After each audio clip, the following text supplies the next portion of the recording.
Hi, let me take this 100 rupees Charminar. Yeah. Prasad, chance ఉంటే నా ఎగ్జామ్కే నేను రాను, but I have to thank you. ఎందుకంటే వైజాగ్లో నేను ఎన్విరాన్మెంటల్ సైన్స్ 40th టైం రాస్తున్నాను అనుకుంటా. నీకు జ్వరం వచ్చింది, 202 ఉన్నా కూడా నువ్వు అక్కడికి వచ్చావు. దానికి కృతజ్ఞతగా నీకు ఇక్కడికి వచ్చి స్లిప్స్ రాసుకొచ్చాను. But don't expect me to do this for every exam. Oh my god, Suhas Prasad భయ్య, మీకు ఒక విషయం నేను చెప్పాలి.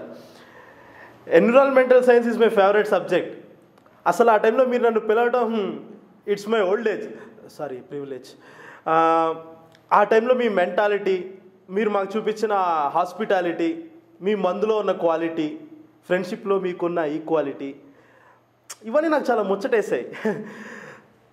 And thanks for coming along. ఇంకెప్పుడు పిలవాలండి. నో లేదు ప్రసాద్, ఛాన్స్ ఉంటే నా ఎగ్జామ్కి నేనే ఇలా బెంచ్లో 2 గంటలు కూర్చొని సైలెంట్గా రాయటం, I'm not a great fan of it. Ram Varun, you మన శివ కంటే కొంచెం బ్యాక్గ్రౌండ్ ఉంది కాలేజ్లో. ఆడి బాబు కాలేజ్లో లెక్చరర్ కాబట్టి ఆడిక్కడ ఏం చేసినా చెల్లుద్ది. బట్ మీరిద్దరు నిదర్శనం. అసలేం చదవకపోయినా ఎగ్జామ్స్లో పాస్ అవ్వచ్చా అని. యా యా యా తిను మన అజిత్ దేవరకొండ భయ్య కూడా, తను కూడా మీకు తెలుసో తెలీదు. Ajith, Yash your pretty new. నువ్వు ఇంకా ఫస్ట్ ఇయరే కదా, నీకు ఇంకా దోలు తీరే టైం చాలా ఉంది. I think you don't want to have a relationship with me. So నేను చెప్పేది ఏంటంటే, మేము మేనేజ్మెంట్ కోటాలో సీట్ కొన్నాం కాబట్టి ఎలాగైనా సర్టిఫికేట్లు వచ్చేస్తాయి. బట్ మీరు అలా కాదు.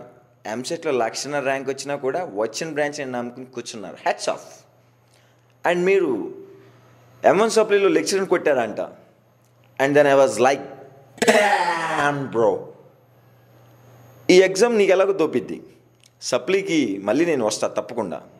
All the best. Damn bro.